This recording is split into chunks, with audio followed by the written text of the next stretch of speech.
Well, I'm excited to have with me my good friend from years ago, Alex McManus. How you doing, Alex? Man, I am doing fantastic. Thank you. Great to see you. You too. We've had some great memories. It's fun remembering some. Just real quick, since we talked about this before, we got jumped on to record it. Tell the story about Lucas, your youngest, as a kid when he was asked to be an extra.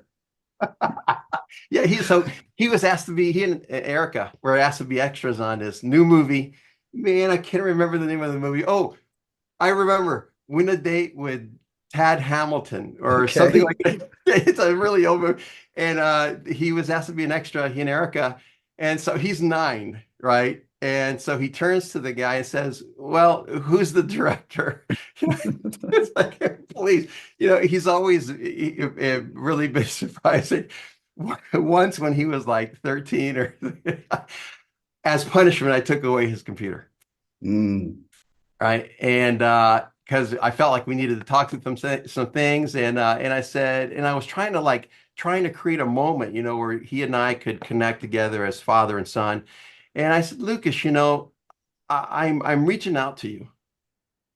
And he said, well, as you reach out, is there a computer in your hands? Well, I I watched your kids who are now adults, Yeah. in the army, musicians, dog whisperers, it's fun to see all these years later them living their best life. And I just wanted to bring you on today because I was excited you've started writing again. Yeah. You started sharing more and more of your insights. Our time together at Mosaic was a blast. And I It always really was. found you as someone certainly philosophical, but with a practical edge to it. Maybe over these last 10 years or so, what are some of the things you've been noticing, dabbling in, seeing that's maybe other church leaders are missing? Yeah. Yeah. That's a really, by the way, it's so good to see you. You know, Absolutely. you're just one of the finest and easiest people to follow I've ever met. You're a terrific leader, and I've always enjoyed being around you and watching you work. Thanks, Alex. Um, yeah, and 8.5 years, about 10 years ago, I decided to take a 1 year, sabbatical from social media, and 10 years later, I'm back. It's like, It's not gotten better. you know what? That I got to tell you that I got on back on social media last month, right? Because I have a new book, and I'm already right back at it. Yeah, Like I have yeah, to check it every day, every hour. I got to yeah, scroll. What's going on? Who's posting? yeah. It's like, ah, man, what a rat race. But anyways, things I'm saying. Okay, you know what? That um, it's never been harder to be a pastor. I think one of the things I've really enjoyed is not being a public person, and you have to have a lot of respect and admiration for pastors who are willing to not be swept up in the political social currents, because Mm. they happen on both sides Yeah. and of the political aisle. And it's very hard for a pastor to remain someone who can speak into culture without being so embedded in an ideology that they alienate half of the country. That's always been a big part of the challenge, right, of trying to speak, in a sense, a biblical message, a message that's for humans and pro-human and open and available to all humans when people are so divided politically. I think it's never been more challenging than right now. I think in terms of something that I'm observing and something that I'm practicing and something that I've been actually working on um, is uh, the the ability to reach people through breathing. Hmm. Yeah, I know yeah, Tell yeah, me more. exactly, exactly. Yeah, it's like, I think breathing is pretty much something we all do. Yeah, but it's funny that, and when I talk about breathing, I'm really thinking about the discipline of spirituality. right? That's non-cognitive, non-information based, but it's actually rooted in our physiology and who we are as earthlings, things that emerge from the ground and have a very profound connectedness with the earth, the world, the environment. Breathing, this is going to take us probably someplace you weren't expecting, but I'm ready. Let's go there. yeah, it's funny. There are so many things about our body that happen automatically, like our heart beats automatically, we breathe automatically at night. We don't have to be consciously going inhale, exhale, inhale, exhale. Mhm. Can you imagine what that would be That like? would be terrible. It would be terrible, exactly. However, of all the physiological functions, breathing is one we can control. Hmm. We can hold our breath, right? And we can hyperventilate. In fact, I was thinking the other day, I used to dive, these natural springs in Florida. And there's one called King Spring in Crystal River. It's about 50 feet. Hmm. And I could reach the bottom. But in order to do that, I would prepare my body through hyperventilation, Hmm. right? And then I would dive down, free form. At the bottom, there's a plaque, and I would look, sit around and look around going, hey, you know what? How many people can do this? Not many, and then I would come up slowly, stop halfway and come up the rest of the way. I'm lucky I didn't drown Yeah. because in recent years, through the exercises of breathing as taught to the world by like Wim Hof. I don't know if you're familiar with Wim Hof, the Iceman. Oh yeah, he can control the temperature of his body through his breath. My goodness. Yeah, Wim Hof. They did studies of him here in Southeast Michigan at Wayne State University, Hmm. right? They put him in very extreme cold situate conditions, and through his breath, he's able to control his body temperature, Hmm. right? In some Eastern traditions, I don't know if he invented this or if it's actually called this historically. They call it the breath of fire. Hmm. Right now, I know that because we have some common history, hearing language like that is probably it's really exciting to us, Yes. a breath of fire, And so, and I started following, studying Wim Hof, and I started learning how to manipulate my own mental states through breathing. Hmm. And over time, um, I began to discover different patterns of breathing to accomplish different things mentally, Hmm. right? For improved performance, for better focus, for increased energy, for overcoming negative thoughts. And I started working with my son Lucas, who's a producer. And I said, we need to explore the start of a movement that incorporates sound and breath for the manipulation of mental states in a guided way to help people worship. Hmm. And by worship, I mean the resistance of conforming to the pattern of the world to the transformation of one's mind. It's Hmm. Romans 12:12. Right. Yeah. Right. And he's crazy. We love this idea. In fact, it's the most exciting idea I've had since I thought about using natural images and metaphors to create an environment of worship. Hmm.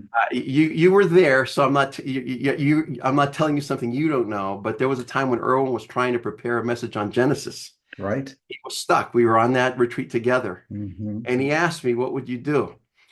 And I had just finished a 3-week series on clouds, right?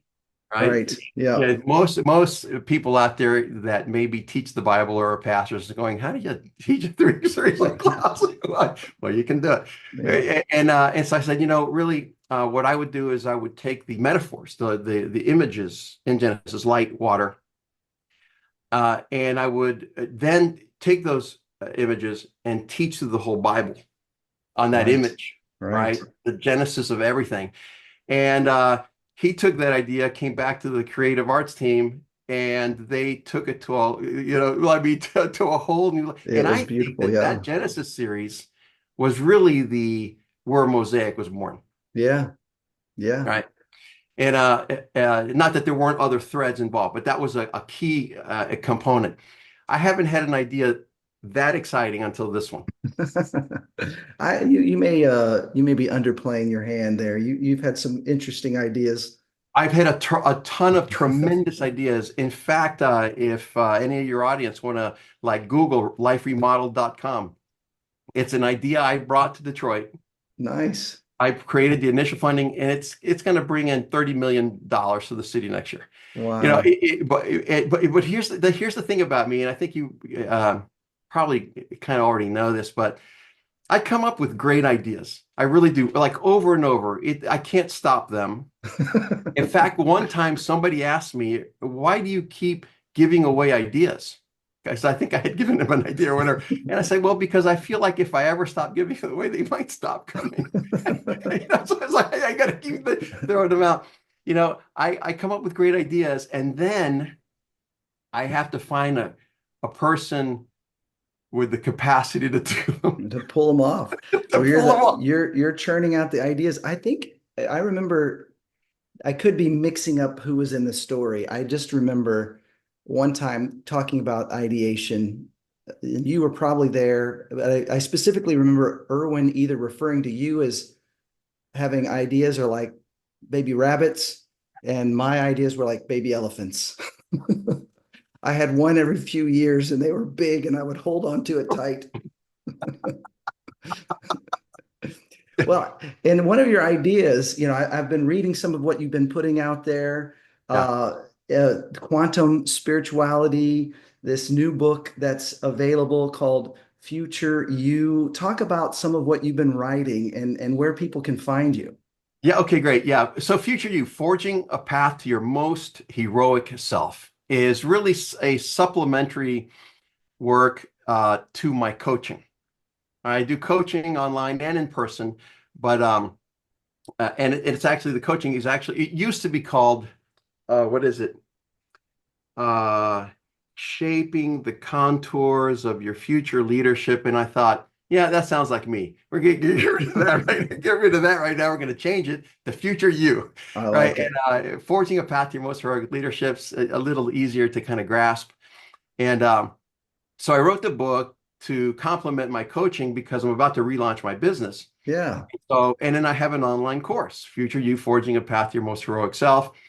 And so I'm laying that. So it was designed to be a very practical, useful tool. I met with the pastor this morning where he just finished listening to it because the Audible is available now. The print version will be available in a few weeks, and I'll give you all that information. But yeah, and he said he was talking about a line that he really loved, right? And I said, yeah, I did everything I could to get rid of those lines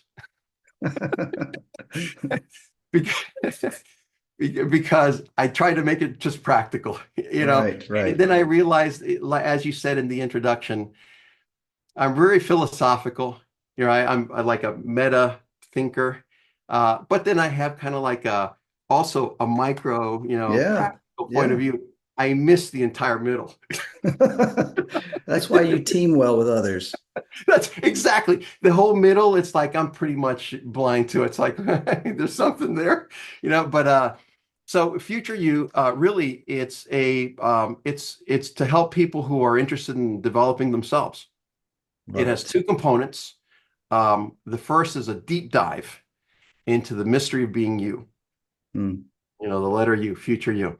Yeah. And the second component are practical exercises for taking the mystery and the possibility that is you. And this is so important. The possibility of being you is far greater than you can imagine. In fact, it's so far greater. It oftentimes requires a cataclysmic shift of conditions for the you that is within you to emerge. Hmm. And there's more than one, right? The idea of the quantum self, right, is that there's a multiverse within you. Here's the tragedy. Many of the versions of you that you could become will never be seen on Earth. Hmm. And once we pass away from the Earth, that possibility will be gone, right? That's the tragic part. The positive part, the hopeful part is you're capable of far more than you could ever imagine. Mm. And so there it is, right? There's the challenge. It's like, oh, unless aliens invade the earth or a meteor hits the Atlantic Ocean and calls up this version of me that's waiting in there to be revealed, well, that's not likely to happen, right? But you can call it out. Mm. But it takes energy, right? It takes energy. When I just spoke at a church on Sunday and I talked about some of these concepts, and a lady came up to me and said, my husband died 2 or 3 years ago. Mm. And we've been married for a long time, but then all of a sudden in that vacuum, ideas emerge in my mind that weren't possible before about Wow. what I could do and be in the world. And I said, oh, see, there's one of the many multiverses of you, Yeah. right? Yeah. And you can see it all around you. It's like people who are one way, then something dramatic happens, right? And it calls something within them that was already there. They just Right. had needed it, Yeah. right? Well, and this is in a sense when I talk about future you, I talk about there are two kinds of constraints that come into a person's life or that impact a person's life. External constraints, right? Station in life, biases, your place in history, and then there's internal constraints. And internal constraints, there are two kinds, right? There's a negative constraint, like limiting beliefs about yourself. And then there's a positive constraint, which is vision. Mm. Or you can even break it down to goal. If I have a goal, that's a self-imposed positive constraint, Mm. right? Because if I have a goal, it means that I get up that day and don't wander around aimlessly. Mhm. It constrains my thinking and my action and my behavior. And so it's a positive self-imposed restraint that calls out discipline, which is a great word. Yeah. Discipline is an act of self-love, Mm.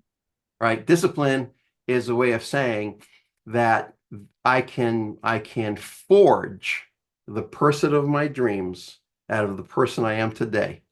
Mm. That's the beauty. Yeah, it reminds me of the season of my life where I was praying, God, I don't want to have to go through a crisis to get closer to you, Yeah, and so I started exactly. going on prayer walks and fasting. It was almost like the discipline that you described was the pressure that I needed that sometimes didn't come out until there was something terrible happening. No, that's exactly it. That's the realization. We all know, gosh, why does certain negative things or things have to happen in order for me to become the person I really want to be? Well, they don't. Yeah. But for you to do it voluntarily Hmm. requires energy, right? And Yeah. discipline. But most people live their lives with a low resolution image of their future, Mm. right? And so low resolution images, you can't focus on them, right? And Yeah. focus, which basically, right, you need attention, selection, focus. Yeah. And once you start moving in the vision creation process from a low resolution image to a very high resolution image, that high resolution image compels particular actions Mm. I love in it. a way low resolution images don't, right? That's So the right. FutureU process is, okay, you know what? In a very like basic primal way, let's talk about your vision. And when I say your vision, I mean something more embodied, not just what you think.